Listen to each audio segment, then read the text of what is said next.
liquid. Static, kinetic, but you know कि हर एक इंसान की adjust करने की कोई capacity होती है. Today we'll be talking about friction, but before that, let us talk about contact forces. So as the name suggests, a contact force on an object arises due to contact with some other object, which can be a solid or fluid. Like I have a register here and I'm keeping this glass filled with water on this register. Both are solids. So there is a contact force between this glass and this register. Another thing that I talked about is the contact force may arise due to contact of a solid with a fluid. Now this is a cork, this is a solid, and if I immerse this here, so this is the contact force that is arising between this fluid, that is water, and this cork. So can you tell me why is it not sinking? You know force is a vector. So this contact force can be resolved into two components. One which is normal to the surfaces in contact, and the other which is along or parallel to the surfaces in contact. Normal, you understand, normal means in the perpendicular direction to these surfaces in contact. So the component of the contact force which is normal to the surfaces in contact is called the normal reaction force.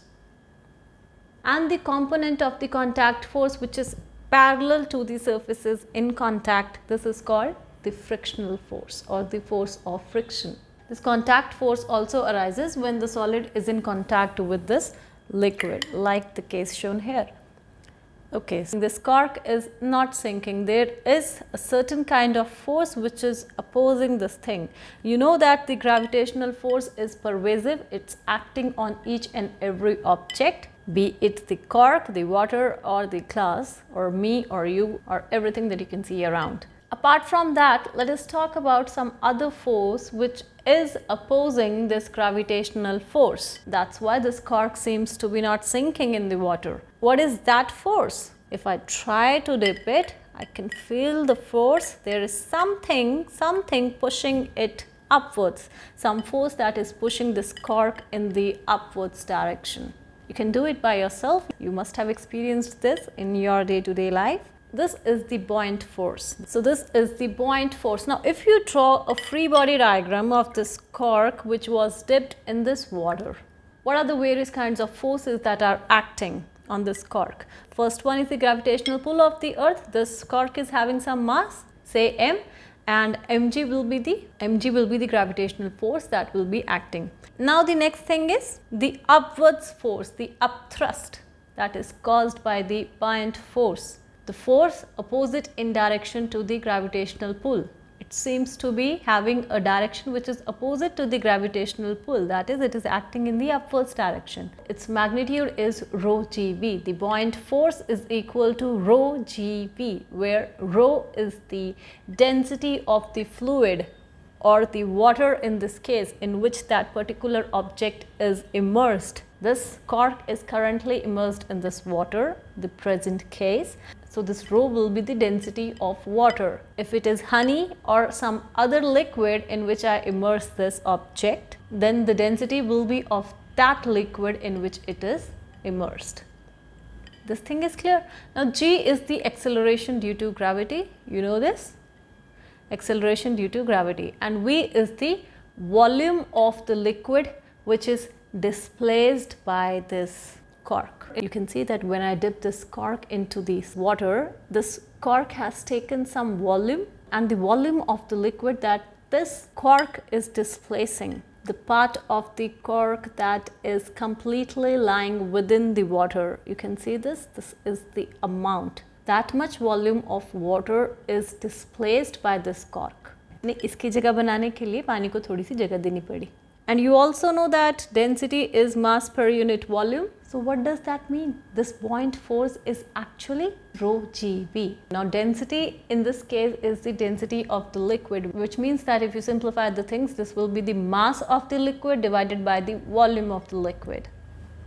And you also have volume of the liquid displaced in the expression. Now if you cancel this, this results in the expression mg, and now you know that mg is weight. You know the difference between mass and weight. If you do not know, you can go back and check my previous videos. The weight is a measure of the gravitational pull which is acting on an object. Weight can vary. Weight can vary from place to place. On moon, on earth, wherever this acceleration is changing. This acceleration is due to gravity, but you are on the earth. If you change your place, if it is possible, then this g will change and your weight will change. Mass, however, remains fixed. Mass won't change anywhere.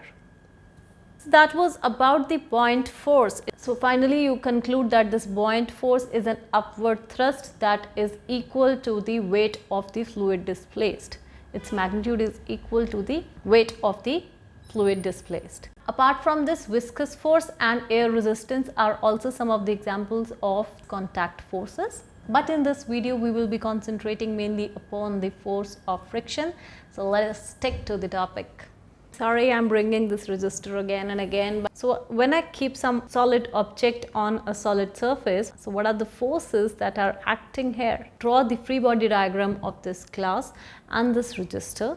Normal force on this will be because of the resistor, and normal force on this resistor will be because of this glass. Okay. And what is the other force that is acting? Of course, the gravitational pull of the earth, which is acting on this as well as this, and the respective normal forces are balancing this gravitational force, which is resulting in a stable situation. As you can see, nothing is moving. Now let us move on to something else. Now what happens if I start applying some force on this glass? If I'm applying a little amount of force, this glass won't move. This glass won't move.